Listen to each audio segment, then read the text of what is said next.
The Great Pyramid of Giza stands as one of humanity's most awe-inspiring accomplishments, a colossal testament to the power of human imagination and engineering. Among all its mysteries, one part fascinates me more than any other: the portcullis, antechamber, the ingenious granite mechanism that once sealed the king's chamber. But before we step through this hidden doorway together, I must offer a warning. Once you understand the secrets of this chamber, there's no going back. We're about to dive deep, deeper than most have ever dared, into a grand theory that could change how you view the Great Pyramid forever. To me, the Great Pyramid is civilization's greatest magic trick, and in this video I'll do my best to deconstruct that illusion. Like any great trick, once you know how it works, the mystery fades, replaced with a deeper, perhaps more haunting appreciation. Don't say I didn't warn you. The obsession with tomb security. What first pulled me into the mysteries of Egyptian architecture was the idea of tomb security. I began asking myself, if I were a pharaoh, how would I protect my burial chamber? And if I were a tomb robber, how would I break in?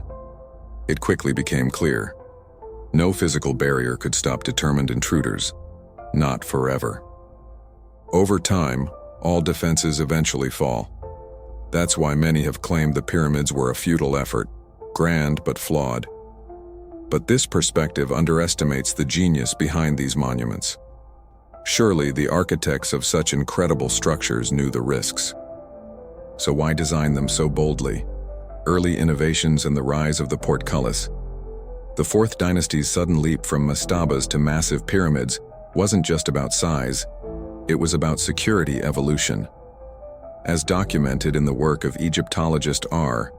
E. Clarke, early dynastic tombs developed increasingly sophisticated defenses. One of the most important innovations was the portcullis, a heavy stone block, wider than the passage it sealed, dropped into place from above after the burial. A small, vertical shaft, called an emplacement, allowed workers to guide the portcullis down. Once filled in, the block became immovable. These early portcullises, made of harder stone than the surrounding bedrock, presented serious obstacles to robbers. In some cases, intruders avoided attacking them directly and instead went to extraordinary lengths, like digging out the entire mechanism, to bypass the barrier. By the time of Pharaoh Djoser's step pyramid, portcullis systems had grown in size and complexity, sometimes using up to 6 massive slabs to block a single passage. However, inside pyramids, portcullises were rare, until Sneferu, father of Khufu, placed one in the bent pyramid. But even there, the key granite block was never lowered. The birth of the granite portcullis. When Khufu constructed the Great Pyramid, the largest in history, he broke new ground. For the first time, a portcullis made of granite was integrated deep inside the pyramid. How do we know? Because fragments of the original granite block still remain inside the structure, specifically within the antechamber leading to the king's chamber. I previously misidentified one fragment as being located in the grotto. In fact, the squared granite block is in the floor, clearly a remnant of the portcullis. Another mysterious stone nearby remains unidentified. Understanding this chamber's purpose was intimidating. Studying the interplay between granite and limestone in its structure felt like trying to decipher the Antikythera mechanism. Obviously brilliant, but partially damaged and incomplete. The engineering of the antechamber. The antechamber is accessed from the top of the Grand Gallery via a narrow passage, roughly 103 cm wide and 112 cm tall, framed by limestone blocks. Beyond this lies the true defense, a 3.8 meter tall granite chamber. Immediately upon entering, there's a 54 cm standing space, followed by 2 horizontal granite beams suspended mid-air, known as the granite leaf. Beneath them is a narrow corridor with the same dimensions as the entrance.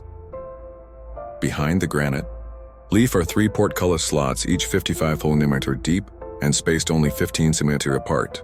An 8 cm gap separates the first slot from the granite leaf. The upper part of the chamber widens with waycott ledges on both sides, the western one slightly higher, featuring 3 semicircular grooves aligned with the portcullis slots. These Grooves likely guided ropes used to lower the granite portcullis blocks into place. At the chamber's southern end, the entry to the king's chamber, 4 vertical grooves are carved into the lintel above the doorway. Some taper so dramatically that early archaeologists believed they sealed completely at the bottom. But modern measurements show that portcullis blocks could have extended roughly 40 centimeters above the corridor and aligned with these grooves. How the mechanism worked. We know portcullis blocks had rope holes just 21 centimeters from their tops. Enough clearance for ropes to be threaded down through the grooves and manipulated. These ropes likely controlled the slow and careful descent of the blocks into place. In earlier mastaba tombs, massive blocks also had rope holes for guided descents. The difference in a pyramid is the limited space. Unlike a mastaba, where you could position dozens of workers above, the pyramid demanded more creative rigging. How the Egyptians managed the horizontal to vertical force transition remains a mystery, but their results speak volumes. The genius we almost missed. Khufu's portcullis chamber wasn't just a tomb feature. It was an ancient machine, precision crafted to protect what lay beyond. Many reconstructions of this chamber are speculative, relying on invented pieces.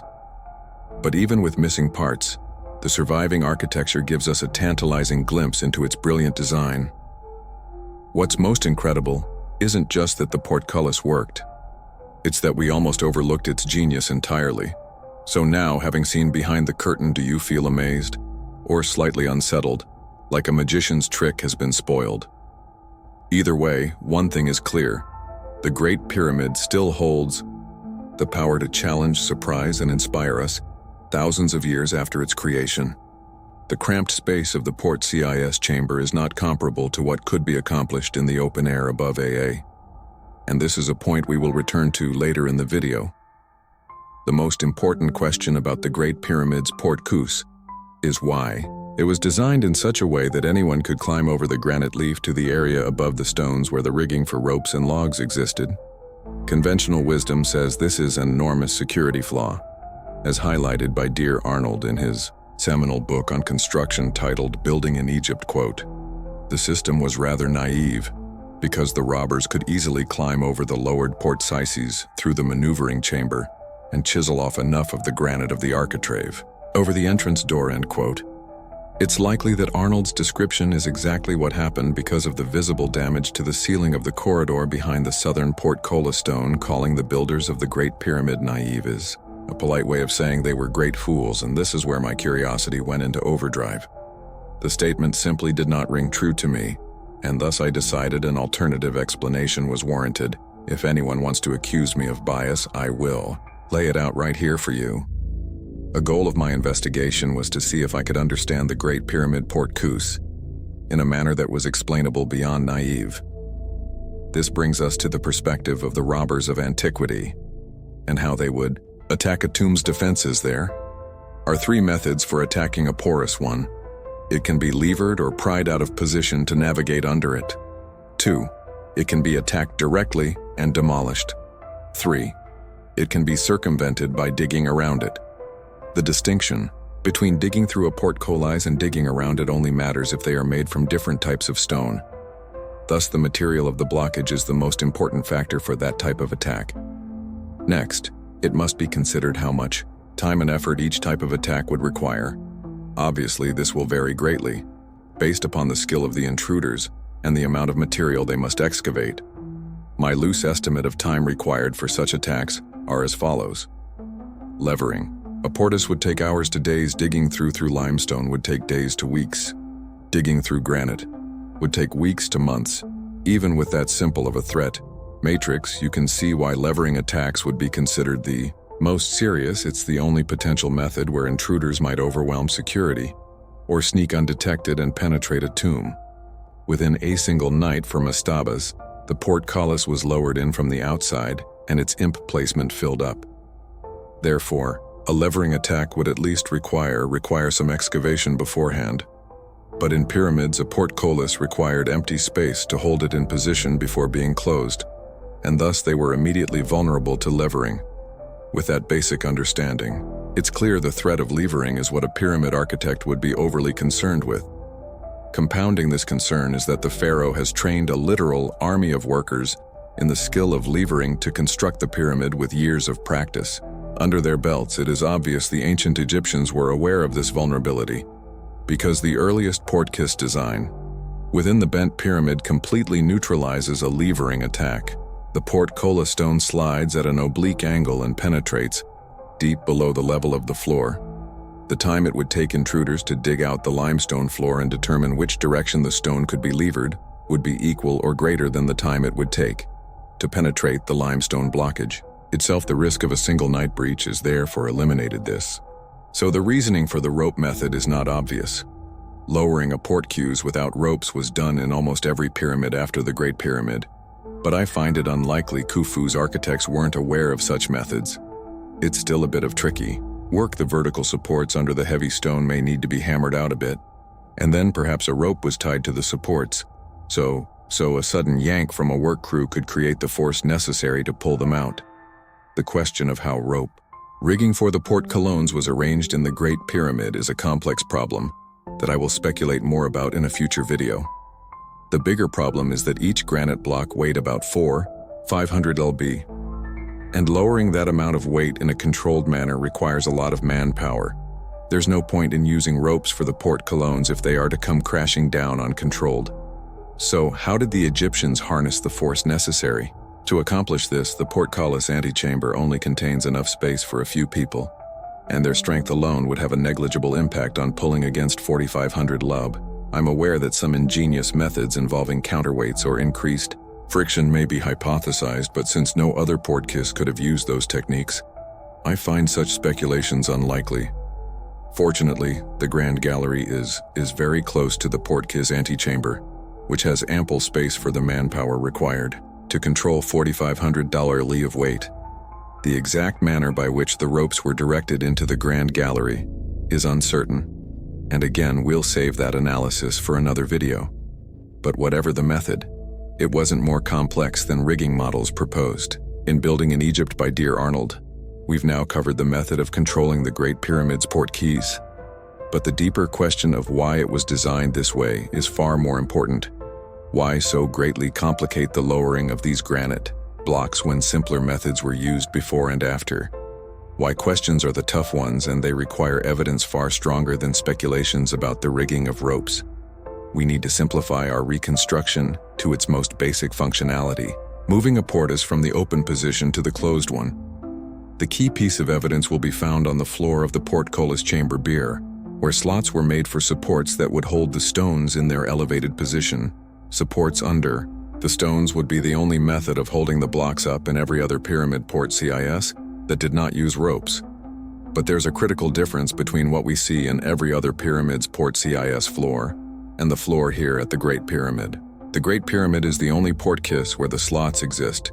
Securing the supports below the level of the floor, removing supports to let a portcullis fall, is the most difficult part of the mechanism, but you can't pull them out if they are embedded under the floor with the weight of the portcullis on top of them. The only way to get the supports out at the Great Pyramid would be to lift the portcullis with the ropes and manpower in the Grand Gallery. Indeed, you would never put slots in the floor if you couldn't do this, which is why no other portcullis has them.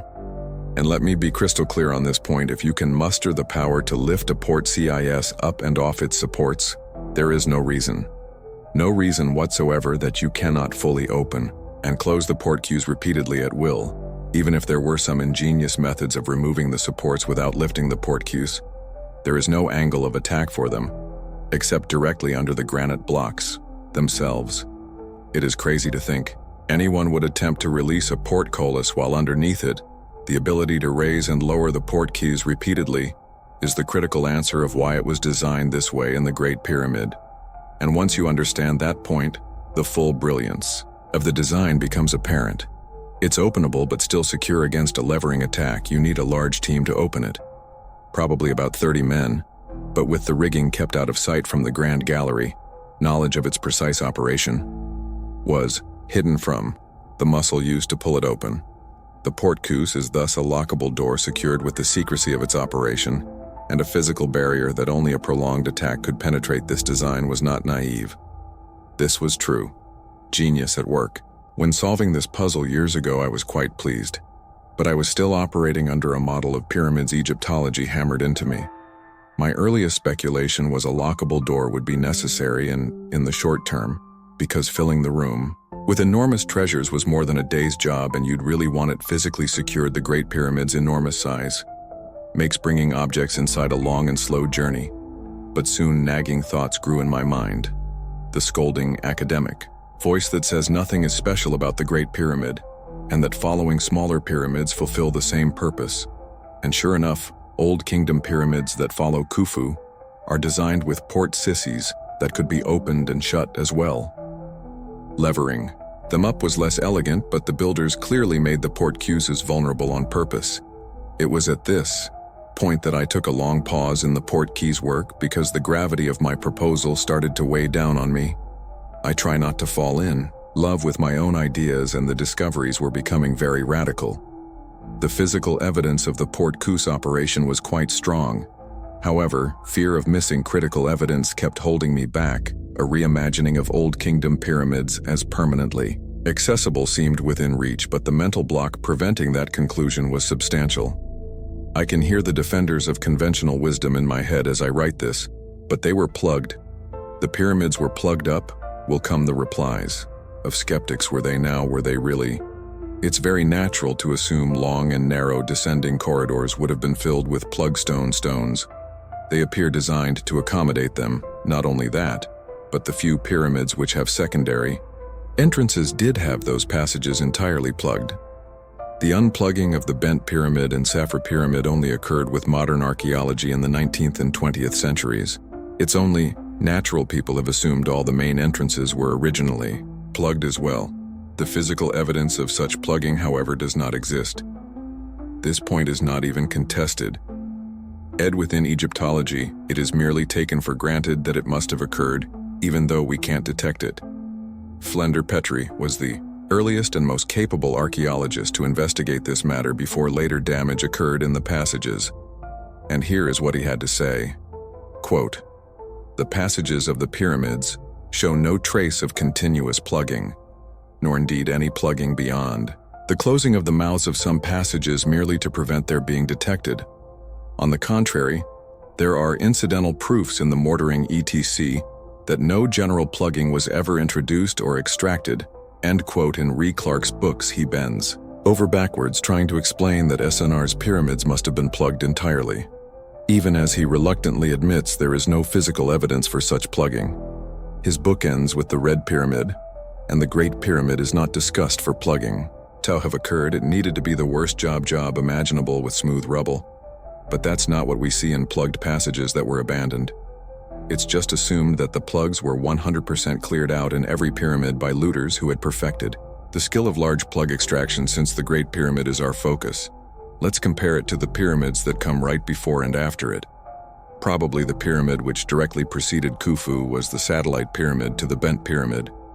This is an ideal point of comparison, because it did in fact have some plugging. 3 or 4 plug stones were stored in its ascending passage, 2 of which became stuck and never slid into place.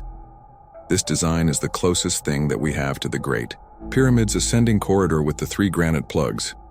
But why were the Egyptians plugging pyramids from the inside, when it would be much easier to do so from the outside? Conventional wisdom said they did both, for the more plugged a pyramid is, the more secure it is. However, here at the Ben Satellite Pyramid, there is an aborted robber's tunnel at the bottom of the entrance passage. Right before the ascending passage plug blocks that we know existed, did Lutters perfectly extract plugs all the way down, only to drastically change tactics when the passage inclined upwards, only to give up and return to removing the plugs. I propose only the ascending passage was plugged, and that robbers, having never seen a plugged pyramid entrance before, attempted to go both around and through them at the same time, since only 3 m of plugging slid into place. The notably short tunnel was abandoned as soon as the other team broke through. Now let's look at the enormous pyramid of CFR, which follows the Great Pyramid. It had 2 entrances. The secondary one beneath the bedrock was plugged with enormous limestone blocks removed in the 1800s. The main entrance passage is made in entirely of granite for the over 30 meters. It extends towards A single granite portcullis plugging this corridor with granite would seem to be the ultimate defense over 30 nanors of the hardest stone to penetrate with no weak points in the floor's walls or ceiling. But the remains of plugs at CFA have never been found yet. Granite fragments are easy to identify at the Giza Plateau. Indeed, there is an enormous amount of granite left over from its lowest angled casing stones, but not a single squared piece that could have belonged to a plug. The robber's tunnel at Cafe is also quite remarkable, and that it travels over 40 men through the pyramid with an angled turn to exit directly beyond the grained porous. Surely we can't believe perfectly defeating over 30 men of granite plugging. Too great a defense, the portcullis remains pristine, except for the damage Howard Weiss drilled into it in 1837. I propose the robber's tunnel at Cafe finds the perfect exit point, because the intruders simply walked down the descending corridor, measured the length to the port CIS, and planned their trajectory accordingly. What the robbers couldn't know was how much granite lay in front of them at the portus. Other pyramids contained 3 slabs, and the robbers overshot the single granite stone a bit, hoping to avoid the granite at all costs. They were probably a bit chafed upon discovering only 37 centimeters of granite had originally blocked their path. Now let's look at the Great Pyramid, with its 3 granite plugs having closed the ascending passage. The question must be raised again. Why are we plugging the pyramid from this direction inside? It's risky and technically complicated, and many Egyptologists claim the well shaft was needed just for the workers to escape after having finished the job. If the goal was to close the pyramid permanently after a burial, you'd simply push granite plugs from the entrance down. As far as you could, it would be way more secure and much less complicated. But there's a deeper question that must be asked. If you're plugging a pyramid, why bother with a portcullis at all at Cafe? There could have been over 30 man-hours of granite plugging. So what exactly is a 37 cm portcullis contributing in the first place? The only explanation I've ever read is that somehow the portus would be a more expedient method of closure, but a single plug adds more defense than the portcullis, and there's plenty of reason to believe releasing a portus from its supports is slower and more complicated than pushing a plug down a passage. As I have proposed, the portcullis exists to be opened and closed, and this is why they remain in pyramids. This understanding reveals why the Great Pyramid has its granite plugs in the ascending passage. These plugs within the pyramid can be released at any time. You don't need infrastructure outside the pyramid to store those plugging stones. Indeed, that is the only good reason to plug a pyramid from the interior, so that it can be done long after the pyramid is completed. The granite plugs are a fail-safe security feature, a way to close the Great Pyramid permanently at a much later time. When and why that occurred is a wonderful mystery, and I hope some carbon is trapped within lubrication or plaster on the hidden side of the plugs. Perhaps someday an investigation will reveal the answer. The last pyramids of the Old Kingdom at the end of the 5th and 6th dynasties had a small area near their entrances for a granite plug, but these entrances were at ground level, and the plugging could also have occurred long after those pyramids were completed. In the Pyramid of Nusra, the limestone block, which was supposed to backstop, the single granite plug slid too far down the corridor, almost as if it was a rushed or sloppy job, just like the earliest example at the satellite pyramid, to the bent pyramid where 2 plugs never slid into place. Once you understand that Old Kingdom pyramids were made accessible, so many other details start to make sense. It's why the drum roll of a false door was carved above the port CIS, so that visitors could spiritually connect with the king even if they couldn't pass through. It's why the only sarcophagi with lockable lids are found in pyramids, so they would still be secure with visitors in the chamber. It's why we see door hinges at pyramid entrances. It's why Strabo wrote of a movable door at the Great Pyramid in 1708. It's why the only Old Kingdom pyramid portus that could never be pulleyed or levered open was the only one never sealed. It's why pyramid puces are smaller and lighter than the ones found in and mastabas built before them. It's why pyramid texts disappear after the Old Kingdom when pyramids were no longer made accessible. It's why robbers' tunnels found their way from the outside of pyramids directly to the portcullis stones. It's why so many pyramids after the Great Pyramid replicate its 3 successive portcullis design. It's why the only evidence for pyramid plugging is the kind that could be done long after a burial. It's why portcullis stones are no longer found in mastabas with the building of the Great Pyramid. And last but certainly not least, it's why the Great Pyramid King's chamber was constructed with channels for air. But even with all the evidence in support of a new pyramid security model, there was one last detail that needed an explanation. Before I was satisfied, the enigma that fuels every ridiculous and half-baked idea about the Great Pyramid, the strange and mysterious layout of the three chambers within the monument. You all know the classic story that the underground chamber and Queen's chamber were backup burial chambers built in case the pharaoh died early or some other unforeseen change of plan. That explanation always held a shred of plausibility because these two chambers were indeed unfinished. But neither of those rooms held a sarcophagus, nor were they constructed in a way you could ever intend to bring one in. The underground chamber even has its entrance passage squeezed smaller, which must have made excavating the chamber much more difficult. You would never leave the access point smaller than the final design because of how badly this slows down the work. And the Queen's chamber looks nothing like the King's chamber, so how could it be intended to fulfill the same purpose? It wasn't until I got a look at the top of the chimney in the bent pyramid that the answer finally revealed itself for the bent pyramid is the model that the Great Pyramid evolved from, and once I understood it properly, the rest could fall into place. The answer to the riddle is that these two rooms are not backup burial chambers. These two rooms are backup chambers of worship. The final design of the Great Pyramid was always planned.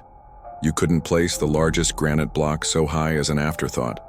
The only thing the builders were unsure of was if the innovative design of an accessible yet secure King's chamber could be achieved. The bent pyramid's lower section is remarkably similar to the Great Pyramid's design. One enters by descending downward only to turn upward with a high coral gallery to inspire awe. You then proceed to a chamber with a chimney-like structure which spiritually connects you to the burial above, but for the Great Pyramid, this was only a fail-safe in case the King's Chamber Port CIS didn't work as planned. The goal all along was for visitors to ascend all the way into the King's Chamber and pay their respects directly. This is why the Queen's Chamber has air channels that were never finished in addition to its unfinished floor and unfinished threshold. It's also why the Queen's Chamber was covered under the floor of the Grand Gallery, so that it would be hidden and forgotten if everything went according to plan. The reason the soaring Grand Gallery and King's Chamber look so impressive is they were designed to inspire awe among the living, not a one-time deal for a funeral procession, but to entice people to pay their respects over and over room service for eternity. That seems to be the general idea. This reveals the true genius of the Great Pyramid. It's not a mountain of stone to keep people out. It's a mountain of stone to keep people coming inside a full and deep realization that no stone barrier will ever stop intruders if a burial is abandoned, and that only the living can protect the dead. It explains why the entire Giza necropolis is designed in a tightly organized manner around the Great Pyramid, and even why Khufu was able to build the largest pyramid of all time. The power of a king depends on Bin. From his inner circle, the elites of society who run everything on a day-to-day manner. These elites who could make the Great Pyramid happen would be rewarded with a burial under its shadow, the umbrella of protection afforded by a monument that could never be forgotten. And none of these mastabas at Giza were ever built with a port. Because of this new understanding of what tomb security really is, building the Great Pyramid so large was not an irrational burst of spiritual fanaticism. It was a rational response to the observation that big, impressive structures attract the curiosity of mankind. And there you have it, this crazy YouTube conspiracy video which claims the Great Pyramid of antiquity is the same as the Great Pyramid of today, a monument that draws people inside to see miracles made in stone. On this channel, I have been critical of Egyptology at times, but I do want to acknowledge the hard work of the many forgotten individuals whose contributions made this video possible. Not long ago, we didn't even know which pyramid belonged to which pharaoh, nor the order of their construction, and just solving that was an enormous job. I am standing on the shoulders of many explorers, archaeologists, and researchers whose documentation allowed me to set upon this adventure. I will also try not to begrudge those who disagree with me. This is a big change, and change never comes easy. But I don't envy those who will take up a position opposing this work. There's a classic criticism towards purveyors of ancient aliens or lost civilizations that such ideas discredit the intelligence and capabilities of the Egyptians. This is a criticism I mostly agree with, but anyone dismissing this video as amateur nonsense will now find themselves on the other side of that criticism, for it is they who will B, claiming the ancient Egyptians were great fools and that their tomb security was naive and capricious. It is they who will insist the pyramids were plugged up, even though no physical evidence exists for such plugging. It is they who will insist the Egyptians could not learn from their mistakes and designed vulnerable portcullises and pyramids again and again. It is they who will claim the genius which manifested these stone giants never considered building so big would attract the attention of humanity forever. When I started this research, I wasn't aiming to rewrite history. I only wanted to know why the pyramids were built the way they were built. It seemed to me that given the time and effort to make them, every decision would be well considered. I expect people will argue about ideas in this video long after. We've faded into history, that's what makes it fun. We'll never get it exactly right. The goal is simply to be less wrong than what came before. So what can I say? May the best explanation prevail. Thanks to everyone who watched this video to the end. Please subscribe to the channel to see more of this content. Give a like or comment.